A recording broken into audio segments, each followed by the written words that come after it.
다시 한번 정리를 한번 해 보도록 할게요. 지금 감각동사라는 게 있다라고 했어요. 감각동사는 말 그대로 뭐 smell, feel, 뭐 taste, sound 이런 게 감각동사라고 했는데 걔네들은 이형식 동사로 뒤에 보호 자리에 수용사가 나온다. 왜냐면 그 보호라는 거는 주어 설명 보호니까 수용사가 답이라고 했죠. 근데 그중에서도 룩이라는 애가 있는데 얘가 보다가 아니라 뭐뭐처럼 보이다 라는 뜻을 갖고 있는 이형식 동사로 쓰일 때는 바로 뒤에 형용사가 나온다는 거예요. 그래서 he looks angry 이렇게 나면 걔 열받은 것 같은데 얼굴이 우락부락한데? 라고 할 수도 있지만 거기에서 문법 공부를 끝내면 안 되고 그러면 이 형식이면 보호 자리에 명사도 나올 수 있는데 왜 안 나오는 거야? 라는 걸 생각을 해야 문법 실력이 향상이 된다는 거예요. 주어랑 같은 놈만 명사가 나오는데 뭐 걔 차은우 닮았어 이런다고 해서 차은우가 아니라는 거죠. 그쵸? 그래서 바로 뒤에 명사가 나오지 못하기 때문에 전치사를 활용해서 써준다. 그래서 look 플러스 명사가 수거처럼 look like는 누구랑 닮았다. 뭐처럼 보이다. look into는 면밀히 살펴보는 조사하다. look over 어떤 사건을 간과하고 해결하지 않으려고 하고 look down은 내려다보다 깔보다 라는 소리가 있다라고 했어요. 외워줘야 됩니다. 이거는. 두 번째는 뭐냐면 수요동사라는 애가 있어요. 선생님이 1형식, 2형식, 3형식, 4형식, 5형식으로는 무료특강 때는 그렇게 설명했지만 헷갈리는 거 위주로 해가지고 설명을 할게요. 자, 바로 수요동사인데 한자를 좀 공부를 하는 게 좋은 이유가 뭐냐면 우리나라의 문법의 용어들이 다 한자로 돼 있는 거예요. 수여가 뭡니까? 수여가.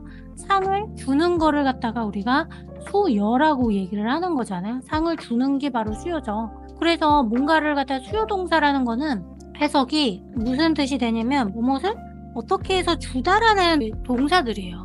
한번 보면은 어떤 애들이냐면 give가 뭐예요? 주는 거잖아요. 그쵸?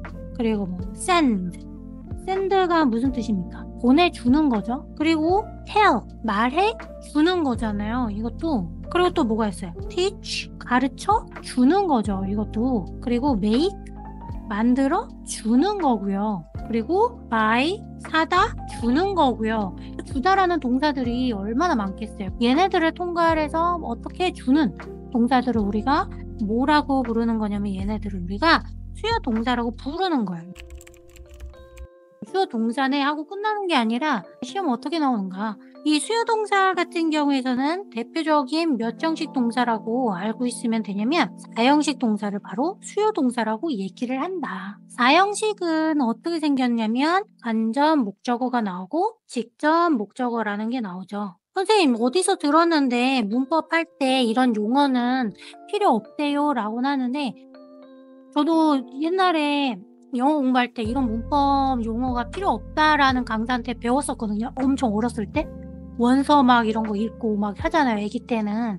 근데 그것 때문에 진짜 문법 할 때 너무 어려웠던 것 같아요. 학교에서는 간접 목적어 이렇게 설명을 하는데 간접 목적어가 뭐지? 이렇게 돼버리는 거예요. 그렇게 배워버리면 학교에서는 설명하는 대로 공부를 미리 해줘야 이해가 되는 건데. 그래서 한국에서 살려면 한국에서 시험 치려면 이런 용어 중요합니다. 그렇죠? 전 중요하다고 얘기를 해요. 자, 간접 목적어라는 애가 있고 직접 목적어라는 애가 이렇게 덩어리로 두 개가 나온다라고 해요. 그러면 이 간접 목적어는 뭐냐면 내가 줄 때 누구에게 주는 거잖아요. 뭐뭐에게, 그렇죠? 그리고 직접적으로 실제로 주는 거, 뭐뭐를 이거는 직접 목적어 이렇게 되는 겁니다.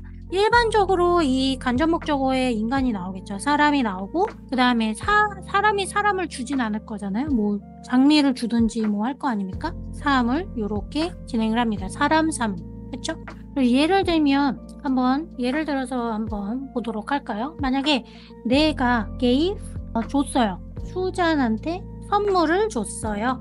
라고 할 때 얘는 뭐가 되는 거겠죠? 주어, 동사, 간접 목적어, 직접 목적어 해가지고 4형식이구나 라는 거를 알 수가 있는 거죠. 근데 이게 진짜 뭐랄까 시험 문제에 나오는 이유는 뭐냐면 다음 중 형식이 다른 거를 골라라라고 문제가 나오는 경우도 있지만 사람 사물로 나올 때랑 사물을 먼저 쓸 때랑 이게 영작 문제로도 나오기도 하고 전치사 판단 문제로도 나오기도 해서 그거를 알아야 돼요.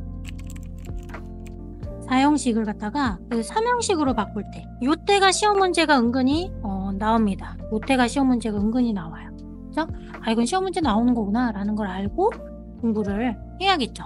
자, 우선 보면 아까 뭐라고 했어요? 아까 사형식 같은 경우에 있어서는 뭐라고 했습니까? 주어가 나오고요. 그 다음에 무슨 수요 동사들이 나오겠죠? 뭐뭐해 주다, 뭐 가르쳐 주다. 그렇다고 해서 얘가 무조건 사형식으로만 나오는 동사는 아니에요. 여기서 언급됐던 make 같은 경우에서는 1, 2, 3, 4, 5가 다 있어요. 알죠? 조심하시고. 자, 주어 다음에 동사가 나오고 그 다음에 간접 목적어가 나온다고 했고 직접 목적어가 이렇게 나온다고 했잖아요. 간접 목적어 같은 경우에는 뭐가 나온다라고 했고 사람이 먼저 나오고 직접 목적어는 사물 이렇게 나온다고 했죠. 그래서 사형식 같은 경우에서는 어떻게 생겨 먹었냐면 주어 나오고요. 동사 나오고요. 간접 목적어 사람 나오고 직접 목적어 사물 나오고 이렇게 돼야 되는 게 전형적인 사형식이거든요. 근데 여기에서 뭘 하겠다는 거냐면 이 사람이랑 사물의 위치를 바꾸겠다는 거예요. 그죠? 위치를 바꾸겠다. 위치를 바꿀 때 그냥 I gave 수잔 선물 이렇게 했던 거를 I gave 선물 수잔 이러면 그냥 틀려버린다는 소리가 되는 거예요. 그 소리는 뭐냐면 사물이 뛰쳐나오는 순간 얘네들은 사형식이었던 놈이 삼형식으로 깨져버린다는 거예요. 삼형식으로 깨진다. 주어 동사 다음에 목적어하고 문장이 끝나고 추가적으로 설명을 해주려면 부사 나부랭이들이 와줘야 된다는 거거든요. 그러면 똑같이 한번 봅시다. 주어가 나오고요. 동사는 변함없으니까 동사를 쓰는데 여기에서 직접 목적어로 뛰쳐져서 나와서 이제 사물이 이렇게 목적어 자리에 나면 이게 삼형식으로 끝나버린다는 거예요. 이렇게. 주어, 동사, 목적어로. 그러면 사람은 어떡하나 라는 거죠. 사람은. 근데 사람이라는 건 명사잖아요. 그렇죠? 그래서 내가 여기 자리에서 사람이라는 이 명사를 더 쓰고 싶다라는 거죠.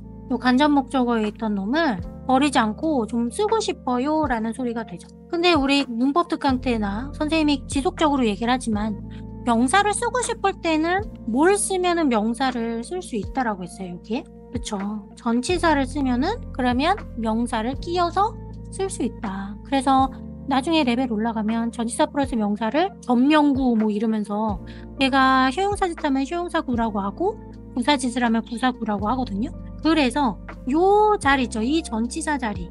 요 전치사 자리에 도대체 뭘 쓸래? 라는 게 문제가 나오고 이 전치사 자리에 적절한 전치사를 써서 명작하거나 서술하거나 수행평가를 낸다라는 거예요.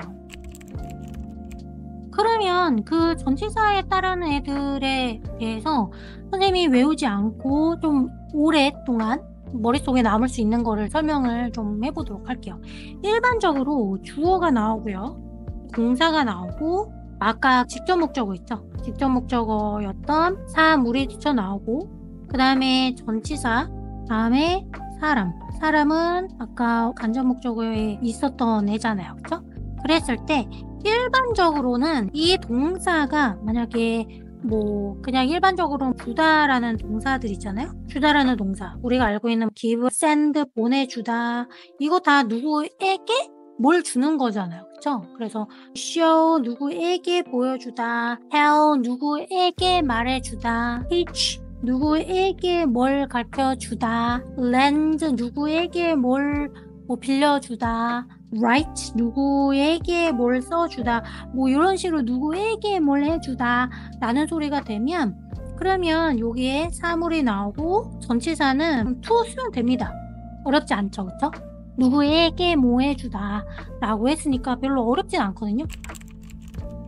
근데 다른 애들이 어려워. 얘네만 외우면은 그러면 거꾸로 보면은 된다는 거죠. 그쵸?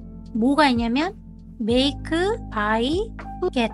얘네는 외우세요. make, buy, get. 얘네만 누구를 위해서 make, 만들어주다. 누구를 위해서 buy, 사주다. 누구를 위해서 cook, 요리해주다. 누구를 위해서 get, 갖다 주다잖아요. 얘네들은 그래서 전치사를 뭘 쓰냐면 for를 쓰는 거예요. 그러면 달달달 외울 필요 없잖아요. 그렇죠? 누구를 위해서 해주는 make, buy, get. 그리고 다음에 하나 더 외우면 되는 게 바로 뭐냐면 ask입니다. ask는 may I ask a favor of you? 라고 얘기를 하잖아요. 그렇죠? ask 나오고요. 사물 나오잖아요. 그러면 of 나오고요. 사람 나옵니다. 아셨죠? 그래서 그냥 일반적인 거 뭐뭐 해주다 라고 했을 땐 사물 나오고 to 사람 쓰면 되는 거고요. make, bike, get 나오면 사물, 고 사람. 그쵸? 그리고 ask는요. 사물, of, 사람. 이렇게 하면 된다라는 거죠. 예를 들어서 한번 봅시다. 영작을 같이 한번 해볼게요. 원쌤이 메이드 만들었어요. 수잔에게 케이크를 만들어줬어요. 이렇게 되면은 주어 나오고 메이드 나오고 수잔 사람이죠. 사람, 케이크, 사물 이렇게 나오면서 간접 목적어, 직접 목적어 이렇게 되는 거잖아요. 그쵸? 근데 그거를 뭘로 하겠다는 거예요. 원쌤이 그다음에 메이드 나오고 a cake 사물을 쓰고 싶다. 그러면 전치사를 뭘 쓰라는 거예요? for를 쓰면은 수잔을 쓸 수 있다. 이렇게 되는 거죠. 그래서 원쌤 made a cake for 수잔 이렇게 영작이 가능하다라는 거죠. 근데 이거 어려워하는 친구들은 왜 어려워하냐면 달달달달 외워. 원리를 이해를 안 하고 그냥 달달달달 외워버리면 까먹고 또 까먹고 또 까먹고 막 이러거든요. 그럼 된다 안 된다 안 된다 보고 있죠?